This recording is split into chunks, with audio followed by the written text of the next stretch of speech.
السلام علیکم ورحمۃ اللہ وبرکاتہ۔ جس ساتھ نے یہ مسئلہ پوچھا ہے کہ مطلقہ عدت گزارے گی کس کے گھر میں، شوہر کے گھر میں یا اپنی باپ کے گھر میں، تو اس کا جواب یہ ہے کہ مطلقہ عدت گزارے گی اپنی شوہر ہی کے گھر کے اندر ہی وہ عدت گزارے گی، باپ کے گھر کے اندر وہ عدت نہیں گزارے گی، کیونکہ اللہ رب العزت کے ارشاد ہے وَلِلْمُطَلَّقَاتِ، جن کو طلاق دی گئی ہے متاع بالمعروف، تو اس کو فائدہ پہنچانا ہے رواج کے مطابق۔ اس آیت میں متاع سے مراد نفقہ اور سکنا ہے، کہ نفقہ بھی ان کو دینا ہے اور سکنا بھی،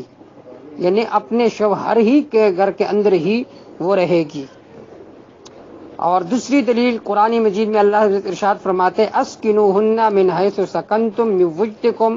ولا تضاروہن لتضیقوا علیہن، کہ اس آیت سے بھی تین طریقوں سے استدلال ہے۔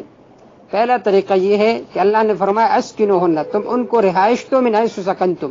جہاں تم رہتے ہو، من وجدکم اپنے طاقت کے مطابق، جہاں شوہر رہتا ہے تو سکنا بھی ان کو وہاں پر ہی دینا ہے، باپ کے گھر میں نہیں بلکہ شوہر کے گھر میں۔ ایک بات اس سے کیوں سی ثابت ہو گئی، جس طرح سکنا ایک مالی حق ہے اور واجب ہے، اس طرح نفقہ بھی مالی حق ہے اور واجب ہوگا، یعنی طلاق کی صورت میں شوہر پر سکنا بھی لازم ہے اور نفقہ بھی۔ دوسرا یہ کہ لا تضاروہن فرما کر مطلقہ کو ضرر پہنچانے سے منع کیا گیا۔ ضرر جس طرح عدمی سکنا سے لازم ہے اسی طرح عدمی نفقہ سے بھی لازم ہوتا ہے، یعنی نفقہ بھی شوہر پر لازم ہوتا ہے اس کا، اور سکنا بھی لازم ہوتا ہے اس عدت کے دوران۔ تیسری بات جو ثابت ہوگی وہ یہ کہ اللہ نے فرمایا لتضیقوا علیہن، کہ عورتوں کو تنگی میں نہ ڈالو،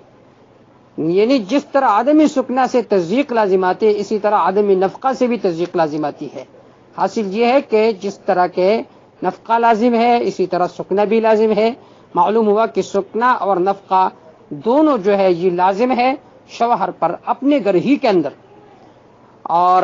تیسری دلیل دارقطنی کی روایت ہے جابر رضی اللہ تعالی عنہ سے، اس میں آپ صلی اللہ علیہ وسلم نے فرمایا المطلقۃ ثلاثا لها السکن والنفقہ،